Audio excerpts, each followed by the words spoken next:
कि तहरीक इंसाफ की हुकूमत गिराने में आपका बड़ा अहम किरदार था। जी बिल्कुल, मुझे फ़ख्र है इस पे कि मैंने इस मुल्क को एक ऐसे आदमी से निजात दिलाई जो मुल्क को तोड़ने जा रहा था, और जिस तरह मशरक़ी पाकिस्तान का सान्या हुआ था, इस तरह का एक और सान्या होने जा रहा था। तो हमें तो फ़ख्र है इस बात पे कि हमने खान की हुकूमत गिराई और पाकिस्तान को बचा लिया। क्या ये रवैया गैर जमहूरी नहीं कि वज़ीर आज़म से इख्तलाफ हो तो उन्हें घर भेज दिया जाए? नहीं, बिल्कुल जमहूरियत में अदम एतमाद की गुंजाइश है। आप अगर एक आदमी नहीं परफॉर्म कर रहा, अपने मेंबर्स के साथ सही सलूक नहीं कर रहा, अपने कौमी असम्बली के मेंबर्स को नौकर अपना समझ रहा है, तो उसके साथ फिर यही होना चाहिए। आपने जब तहरीक इंसाफ को ज्वाइन किया तो उस वक्त आपको उनमें क्या क्या अच्छाइयाँ नज़र आती थीं, और जब आपने उन्हें छोड़ा तो कौन कौन सी मेन खामियां थी जिनकी वजह से आपने कहा कि अब मज़ीद साथ नहीं चला जा सकता? हमने तो उसे फरिश्ता, ईमानदार और मुल्क को उठाने वाला आदमी समझ के, गरीब को सहूलत देने वाला आदमी समझ के हमने उसका साथ दिया था। लेकिन जब उसके साथ चले तो पता चला कि ये तो पाकिस्तान के साथ ही सिंसियर नहीं, पाकिस्तान के अवाम के साथ सिंसियर नहीं, ये तो सिर्फ अपनी ज़ात तक इसकी सोच है। तो फिर हमने उसे खुदा हाफिज़ कह दिया। नून लीग ने जो मुस्लिम लीग काफ के साथ सीट एडजस्टमेंट की है, और अब पाकिस्तान इस्तेहकाम पार्टी के साथ भी सीट एडजस्टमेंट कर रहे हैं, नून लीग ने अब इन दो जमातों के साथ जो सीट एडजस्टमेंट की है, तो पंजाब में नून लीग का मुकाबला अब किसके साथ होगा? जी, नून लीग पंजाब में इंशाल्लाह स्वीप कर रही है। मुकाबला तो नहीं होगा, लेकिन दूसरे नंबर पे जो जमात आएगी वो पीटीआई होगी। पीटीआई के ज़्यादातर लोगों के तो कागजात नामजदी वो तो जो दहशतगर्द हैं उनके हो रहे हैं, बाकी तो सब लोगों के कागज़ पास हो गए हैं। मेरे हल्के में 5 कैंडिडेट थे, 5 के कागज़ मंजूर हो गए, तो उनके लोग इलेक्शन तो लड़ेंगे। और दूसरे नंबर पे मुकाबला नहीं होगा, लेकिन दूसरे नंबर पे पीटीआई होगी। राना सनाउल्लाह साहब, आप उन पर तनकीद भी करते थे, वो आप पर तनकीद करते थे, आज आप दोनों एक ही पार्टी में हैं। आपको इस बात का नहीं पता कि हम पहले भी पीपल्स पार्टी में इकट्ठे रह चुके हैं।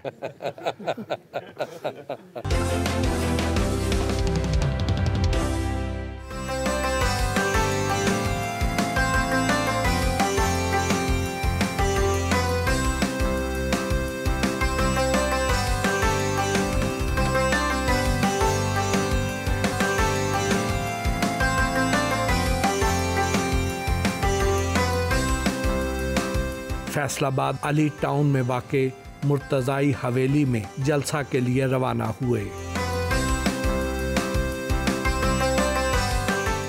आपकी पार्टी जब कहती है कि उनकी बात हो गई है और अगला वज़ीर आज़म नवाज शरीफ होगा, तो क्या इससे इलेक्शन की और इलेक्शन कमीशन की शफाफियत पर उंगलियां नहीं उठेंगी? हमारी पार्टी किसी जगह ये नहीं कहती कि हमारी बात होगी। हम तो कहते हैं हमने इलेक्शन लड़ना है, पाकिस्तान के अवाम इंशाल्लाह हमारा साथ देंगे, हम इलेक्ट होंगे, हमें पाकिस्तान में वोट पड़ेंगे, और इंशाल्लाह हमारे पास इतने कौमी असम्बली के मेंबरान होंगे, हमारे पास इतने वोट होंगे जिनकी वजह से मियां नवाज शरीफ वज़ीर आज़म बनेंगे। आपने दावा किया था कि शाह महमूद कुरैशी पीटीआई छोड़ने का वादा करके बाहर आए हैं, लेकिन वो तो अभी भी अंदर ही हैं। मेरे पास कुछ ऐसे रिपोर्ट थी कि वो ये बात करके आए हैं, उसके बाद उन्होंने अपना फ़ैसला तब्दील कर लिया, और उन्हें लगा कि अगर मैं पीटीआई में रहूं तो इमरान खान ने हर सूरत माइनस होना है, तो शायद मुझे पीटीआई की चेयरमैनी मिल जाए,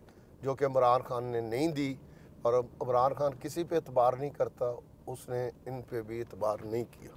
तो फिर उन्होंने गौहर खान को चेयरमैन कैसे नामजद कर दिया, उनको चेयरमैन कैसे बनवा दिया?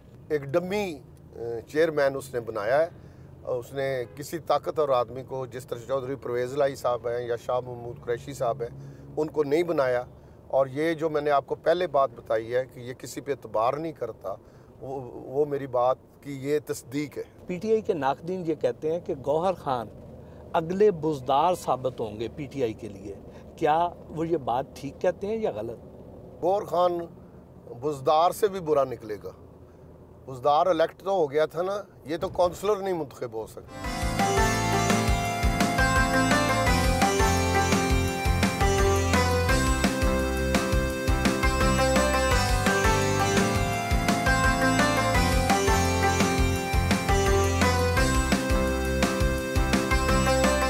चौधरी अकरम नंबरदार, रहनुमा मुस्लिम लीग नून राना एहसान अफजल और साबिक MP मुस्लिम लीग नून मेयर हामिद रशीद ने इस्तकबाल किया।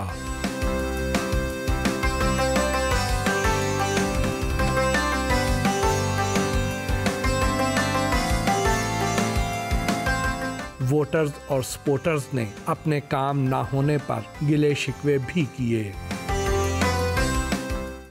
अल्लाह का शुक्र है कि काफ़ी सारे मसाइल पूरे हलके में और ख़ास तौर पे बाबा चक में हमने मिलके हल करा दिए हैं। अब सिर्फ आटे में नमक के बराबर मसाइल रहते हैं। इंशाअल्लाह ताला आपकी हुकूमत बनेगी, मुस्लिम लीग नून की हुकूमत बनेगी, मियाँ नवाज शरीफ वज़ीर आज़म बने इंशाअल्लाह। जो रह गए हैं हम पूरी टीम आपके सामने है, वो भी इंशाअल्लाह आपके मसाइल हल करें। राजा रियाज से गुफ्तगू का सिलसिला जारी रहा। इस बार फैसलाबाद में किस पार्टी का पलड़ा भारी नजर आता है? अल्लाह का शुक्र है जी, फैसलाबाद नहीं पूरे पंजाब में इस वक्त मुस्लिम लीग नून स्वीप कर रही है और फैसलाबाद तो है ही मुस्लिम लीग का शहर। तो इंशाल्लाह मुस्लिम लीग की यहाँ पे MNA की 10 सीटें हैं, इंशाल्लाह 10 की 10 सीटों पे मुस्लिम लीग इस वक्त स्वीप कर रही है। आप इतनी बार इस शहर से मुंतखब हो चुके हैं, आपने क्या क्या तरक्याती काम करवाए हैं इस इलाके में? मैंने स्कूल बनाए हैं, 2 कॉलेज बनाए हैं लड़कियों के, सीवरेज डलवाया है, बिजली लगवाई, गैस लगवाई, सड़कें बनाई, सोलंग लगवाए, डिस्पेंसरियाँ बनवाई। हर वो काम जो लोगों की ज़रूरत थी वो मैंने कराया है और अल्लाह का शुक्र है कि इस वक्त ये हल्का काफ़ी सारे इसके मसाइल हल हो चुके हैं। राना सनाउल्लाह साहब एक दौर में आपके हरीफ थे और आप उन पर तनकीद भी करते थे, वो आप पर तनकीद करते थे। आज आप दोनों एक ही पार्टी में हैं। आपको इस बात का नहीं पता कि हम पहले भी पीपल्स पार्टी में इकट्ठे रह चुके हैं। क्या उनसे दोस्ती हो गई है? मेरी पहले उनसे दोस्ती है और मैं वाहिद आदमी हूँ कि जब उन पे एक झूठा मुकदमा बनाया गया था मंशियात का, तो मैं PTI का MNA होते मैंने कहा था कि ये काम राना सनाउल्लाह नहीं कर सकता और बाद में साबित हुआ कि वो झूठा पर्चा था। आप दोनों, मार साहब और आप, इसी हलके से कंटेस्ट कर रहे हैं इलेक्शन।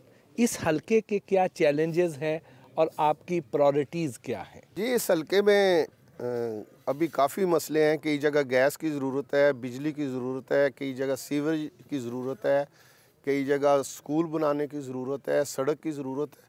काफ़ी मसले हल हो गए हैं, लेकिन अभी नई आबादियाँ डेवलप हो रही हैं। उन नई आबादियों में कोई चीज़ भी नहीं, लोग प्लाट लेके घर बना लेते हैं, उसके बाद तमाम वहाँ पे सहूलतें देना वो हमारी ड्यूटी होती है और हम करते हैं। यही सवाल आपसे। राजा रियाज साहब और मैं जी पिछली दफ़ा 2018 के इलेक्शन में हम अपोनेंट थे, लेकिन राजा साहब को भी अल्लाह ने फतह दी और मैं भी कामयाब हो गया।